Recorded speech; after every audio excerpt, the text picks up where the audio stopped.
Peter Revathi ಎಲ್ಲೂ ಹೋಗಿಲ್ಲ, ಇಲ್ಲೇ ಇದ್ದಾರೆ. ನಿಮ್ಮ ಒಪ್ಪಿಗೆ ಇಲ್ಲದೆ ಅವ್ರ ಮದುವೆ ಆಗೋಲ್ಲ. ರೇವತಿ,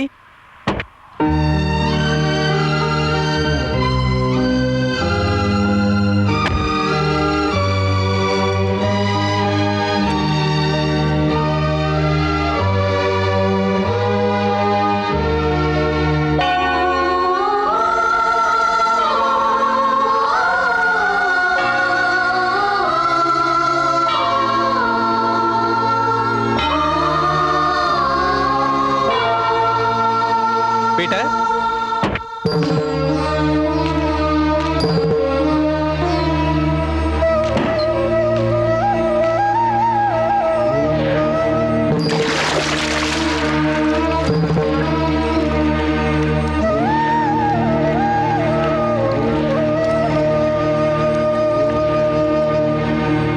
ನಿಮ್ ಮಳೆಯ ಹಿಂದೂನೇ ಆಗಿರ್ಬೇಕು ಅಂತ ಹೇಳ್ತಿದ್ರಿ ಅಲ್ಲ, ಈಗ ನಿಮ್ ಮಳೆಯ ಹಿಂದೂನೇ, ಆದ್ರೆ ನಿಮ್ ಮಗಳು ಕ್ರಿಶ್ಚಿಯನ್. ನಿಮ್ ಮನೆಗೆ ಬರೋ ಸೊಸೆ ಕ್ರಿಶ್ಚಿಯನ್ನೇ ಆಗಿರ್ಬೇಕು ಅಂತ ಆಸೆಪಟ್ಟು ನೋಡಿ, ನಿಮ್ ಸೊಸೆ ಕ್ರಿಶ್ಚಿಯನ್ನೇ, ಆದ್ರೆ ನಿಮ್ ಮಗ ಕ್ರಿಶ್ಚಿಯನ್ ಅಲ್ಲ.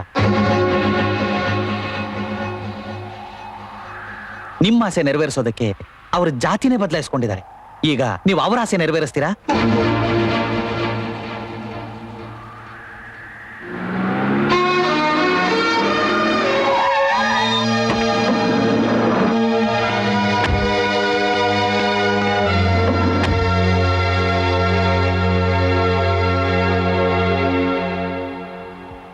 ಏನ್ ಯೋಚನೆ ಮಾಡ್ತಿದ್ದೀರಾ? ನಿಮ್ ಮನಸ್ಸಿನಂತ ಅಳಿಯ ಸಿಕ್ಕದ, ಆದ್ರೆ ಮಗಳ ಜಾತಿ ಬಿಟ್ಲು ಅಂತಾನ? ಏನ್ ಮಾಡೋದು? ಒಂದನ್ ಕಳ್ಕೊಂಡ್ರೆ ತಾನೇ ಇನ್ನೊಂದ್ ಸಿಕ್ಕೋದು. ಜಗತ್ನಲ್ಲಿ ಮಕ್ಕಳನ್ನ ದೇವ್ರ ಸಮಾನ ಅಂತ ಹೇಳ್ತಾರೆ. ಹುಟ್ಟೋವಾಗ್ಲೇ ಯಾವ ಮಗುನು ಶಿಲುಬೆ ಹಾಕೊಂಡಾಗ್ಲಿ ವಿಭೂತಿ ಹಚ್ಕೊಂಡಾಗ್ಲಿ ಹುಟ್ಟೋದಿಲ್ಲ. ಅದೇ ತರಾನೇ ದೇವ್ರು ಕೂಡ. ಆ ಕಡೆ ನೋಡಿದ್ರೆ ಕೃಷ್ಣ ದನ ಕಾಯ್ತಿರ್ತಾನೆ, ಈ ಕಡೆ ಯೇಸು ಕುರಿ ಮೇಯಿಸ್ತಿರ್ತಾನೆ. ಅವ್ರೇನೋ ಕಾನ್ವೆಂಟ್ ಅಲ್ಲಿ ಓದಿರೋ ತರ, ಇವ್ರೇನೋ ಕಾರ್ಪೊರೇಷನ್ ಸ್ಕೂಲಲ್ಲಿ ಓದಿರೋ ತರ ಜಗಳ ಆಡ್ತಿದ್ದೀರಲ್ಲ. ಜಾತಿನೇ ದೊಡ್ಡದು ಅಂತ ನೀವ್ ಹೇಳ್ತಿದ್ದೀರಾ, ಪ್ರೀತಿನೇ ದೊಡ್ಡದು ಅಂತ ಅವ್ರು ನಿರ್ಧಾರ ಮಾಡಿದ್ದಾರೆ. ನೋಡಿದ್ರ, ಪ್ರಪಂಚದಲ್ಲಿ ಕ್ರಿಶ್ಚಿಯನ್ ಮತ ಇಲ್ಲದೆ ಇರೋ ಎಷ್ಟೋ ಊರುಗಳಿವೆ, ಹಿಂದೂ ಮತಾನೇ ಗೊತ್ತಿಲ್ಲದೆ ಇರೋ ಎಷ್ಟೋ ದೇಶಗಳಿವೆ, ಅಲ್ಲಾಗ ನಮಾಜ್ ಮಾಡದೆ ಇರೋರು ಎಷ್ಟೋ ಜನ ಇದ್ದಾರೆ. ಅಷ್ಟೇ ಯಾಕೆ, ದೇವ್ರಿಲ್ಲ ಅನ್ನೋರು ಇದ್ದಾರೆ. ಆದ್ರೆ ಪ್ರೀತಿ ಪ್ರೇಮ ಇಲ್ಲದೆ ಇರೋ ಜಾಗನೇ ಇಲ್ಲ ಸರ್.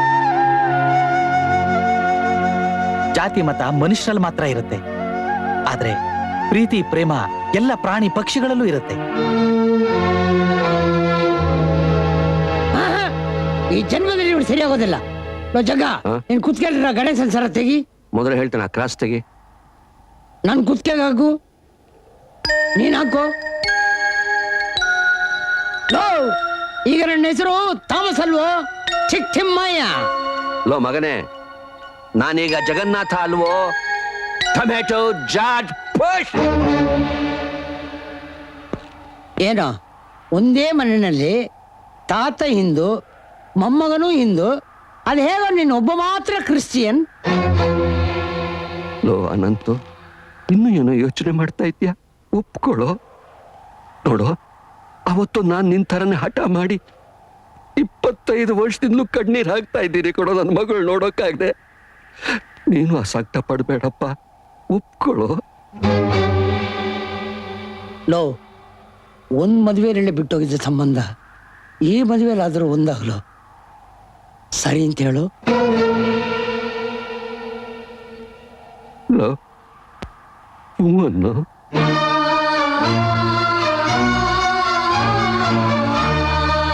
ಹೇಳು. ಏನ್ ಮಾತಾಡು?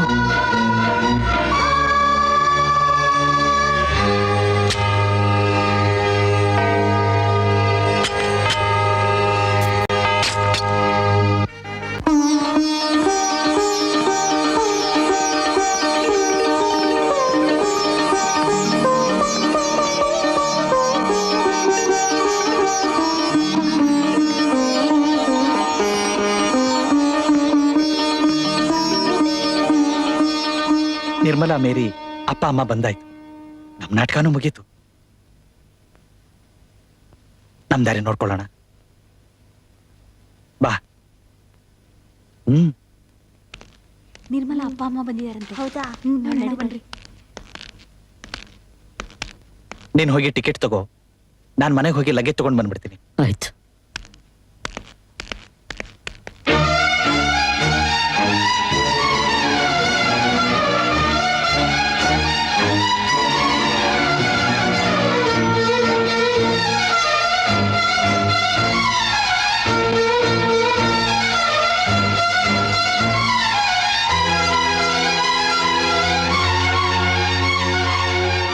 ಪೀಟರ್ಗೂ ರೇವತಿಗೂ ಅವ್ರ ಸ್ನೇಹಿತರು ಈ ಮದ್ವೆ ಮಾಡಿಸ್ಬೇಕು ಅಂತಾನೆ ಅವ್ರು ಇಷ್ಟು ದಿನ ನಮ್ಮವರಾಗಿ ನಾಟಕ ಆಡಿದ್ರು.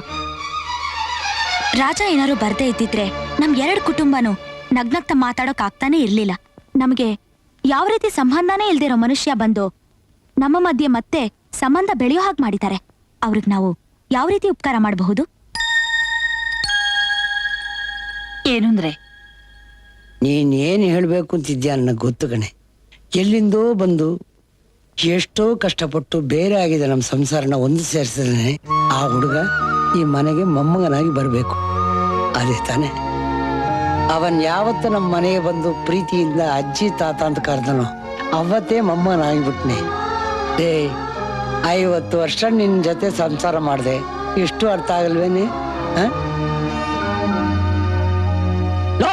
ನೀನೇನ್ ಹೇಳ್ತೀಯೋ? ಲೇ, ಅವನಷ್ಟು ಪ್ರೀತಿಯಿಂದ ತಾತ ತಾತ ಅಂತ ಕರೀತಿದ್ದಾನೆ, ನೀನ್ ಬರೀ ಬಾಯಿ ಮಾತ್ಮೇಲೆ ಮೊಮ್ಮಗ ಮೊಮ್ಮಗ ಅಂತಿದ್ಯಲ್ಲೋ. ನಮ್ ನಿರ್ಮಲ ಅನ್ಕೊಟ್ಟು ಅವನಿಗೆ ಮದ್ವೆ ಮಾಡೋಣ, ಆಗ್ಲೇ ಅವ್ನು ನಿಜವಾಗ್ಲೂ ನಮ್ಮ ಮೊಮ್ಮಗ ಆಗೋದು.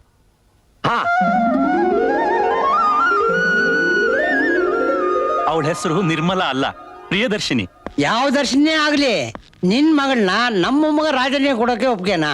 ಅದನ್ನ ನಿಮ್ಮ ಮೊಮ್ಮಗಳನ್ನೇ ಕೇಳಿ. ನನ್ನ ಒಪ್ಪಿಗೆ ಮುಖ್ಯ ಅಲ್ಲ ತಾತ, ಅವ್ರೊಪ್ಪಿಗೆ ಕೇಳಿ. ಆ ವಿಷಯ ನನಗ್ ಬಿಟ್ಬಿಡಿ, ನಾನು ಅವ್ರನ್ನ ಖಂಡಿತ ಒಪ್ಪಿಸ್ತೀನಿ.